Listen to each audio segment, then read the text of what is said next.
Hello everyone, আমি nail artist Nusrat. Finally আমরা আরেকটা নেল আর্ট টিউটোরিয়াল নিয়ে চলে আসছি। চলেন আজকে একটা মজার টপিক নিয়ে আপনাদের সাথে কথা বলবো। রিসেন্টলি আমার সাথে কী হচ্ছে, আমার অনেক কাস্টমার আমাকে নক করে বলছে, আপু অন্য একটা পেজ আমাকে এসএমএস দিয়েছে, বলছে আপনার থেকে ওনাকে কম রেটে দিবে।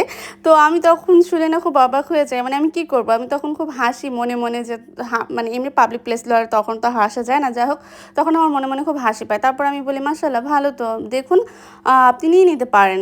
সো আমি আপনাদেরকে এটাই বলবো যে আপনারা যারা আমার কাছে রেকমেন্ডেশন চাচ্ছেন, আমি রেকমেন্ডেশন দেওয়ার কেউ নেই। আপনারা মার্কেটে চেক করে তারপর প্রোডাক্ট নেবেন। দেখুন মার্কেটে কম্পিটিশন থাকবে, এটাই স্বাভাবিক, কিন্তু আমি এতটুকু বলতে পারি আমার একটা জিনিস একটু ডিফারেন্ট। আমি কোনো কাস্টমারকে কখনো ইনবক্স করি না, আমার পার্সোনাল এসএমএস দিয়ে বলি না যে আপু প্লিজ পার্সেলটা নেন, মানে প্রোডাক্টটা নেন, আমি প্রোডাক্টটা সেল করতেছি। ভাই আমার এই অভ্যাস নেই।